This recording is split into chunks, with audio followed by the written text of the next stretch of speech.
बुझ जाएगी प्यास, बुझ जाएगी प्यास।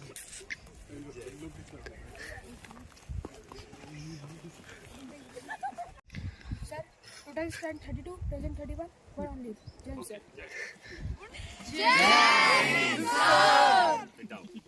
डियर कैडेट, प्रिय छात्रों, सुप्रभात। कैसे हैं आप सभी आज? हम बहुत दिन से सोच रहे थे कि प्रतिदिन हम लोग कक्षा के अंदर पढ़ते हैं, आज एक काम करते हैं कक्षा के बाहर। तो पहले प्राचीन काल में आपने देखा होगा गुरुकुल पद्धति के हिसाब से छात्र जो हैं पेड़ के नीचे बैठ कर के पढ़ाई करते थे। आज उसी के अनुसार आज हम सब भी, और संस्कृत तो खास तौर से पेड़ के नीचे पढ़ने का इसका एक अलग ही आनंद है। तो आज हम सबको यहाँ पर लेकर के आए हैं और हम ये आप सबसे जानना चाहते हैं अपना पाठ प्रारंभ करने के पहले। लोकेश, आप उत्तिष्ठ भगवान, आपको क्या सबसे अच्छे ज़्यादा पसंद है? क्या पसंद है आपको? सर मैं बोलूँगा तब। तो लोकेश, आपको जो पाठ होते हैं या जो कहानियाँ होती हैं या जो और अन्य चीज़ें होती हैं, उन सारी संस्कृत में इतनी सारी चीज़ों में आपको सबसे ज़्यादा पसंद क्या है? सर कहानी पसंद। कहानी पसंद, बहुत अच्छा।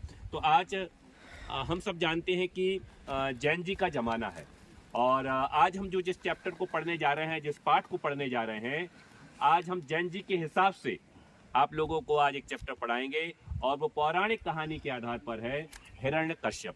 आप सभी ने हिरण्यकश्यप का नाम सुना होगा। आज कुछ 1 या 2 महीनों के अंदर आप देखेंगे, शायद अगले महीने होली भी आने वाली है और हिरण्यकश्यप का उसमें बहुत बड़ा रोल है।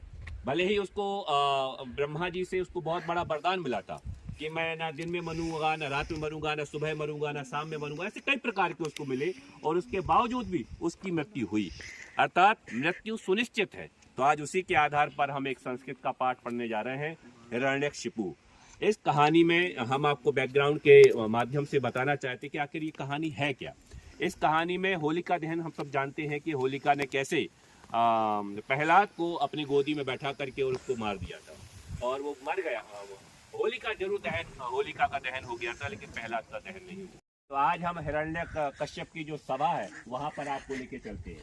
आप देखेंगे हिरण्यकश्यप की जो सभा है उसमें पूरा राज दरबार लगा हुआ है और वहां पर राजभट सबसे पहले आता है और वो कहता है, अरे सभी सावधान होकर के, सावधान, तिष्ठन्तु राजाधिराज राजगांभीर्यम त्रैलोक्याधिपति देवादिदेव दैत्यराज हिरण्यकशिपु पधार रहे हैं।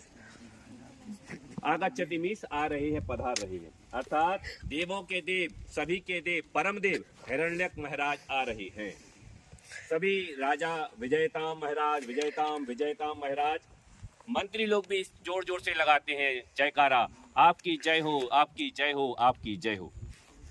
अब क्या होता है इसके बाद देखें। मंत्री ने कहा, महाराज सुर असुर यक्ष राक्षस गांधर्व सब आपकी पूजा कर रहे हैं, सब आपकी स्तुति कर रहे हैं। केवल और केवल एक हमारे बीच में संशय है, समस्या है कि आपका जो पुत्र है।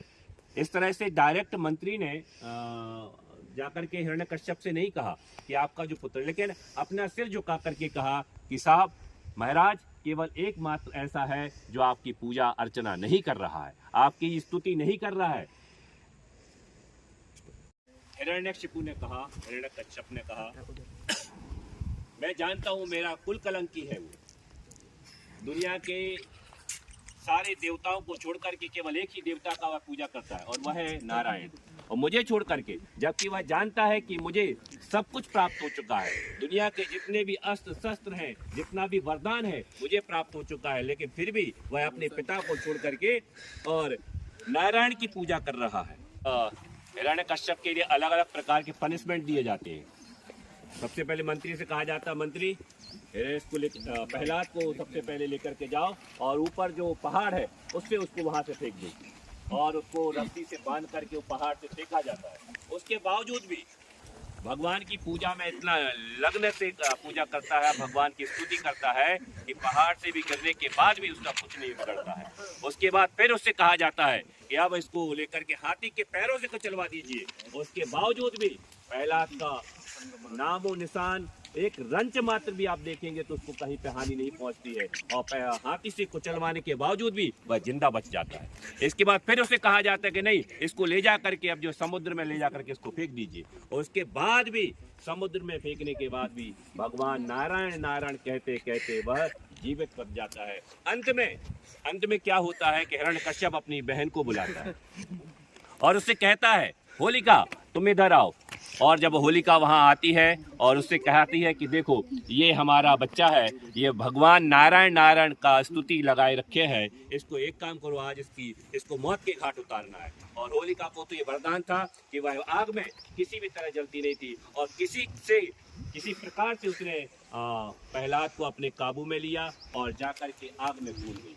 अंत में आप सब जानते ही हैं कि उसकी स्वयं की हानि हो गई और होलिका का दहन हो गया और प्रहलाद केवल भगवान की स्तुति करने के कारण, भगवान की पूजा करने के कारण, भगवान पर विश्वास रखने के कारण वह जिंदा रह गया और होलिका की मृत्यु हो गई। इससे हमें यही शिक्षा मिलती है कि यदि हम अपने आप पर विश्वास रखते हैं तो ऐसा दुनिया में कोई कार्य नहीं है जो संभव नहीं है। हमें इस कहानी से यही प्रेरणा मिलती है, यही शिक्षा मिलती है कि हम अपने आप पर विश्वास रखें और यदि हम भगवान पर विश्वास रखते हैं तो निश्चित तौर पर हमें वह सफलता मिलती है। धन्यवाद, आप लोगों ने मेरी कक्षा का आनंद लिया।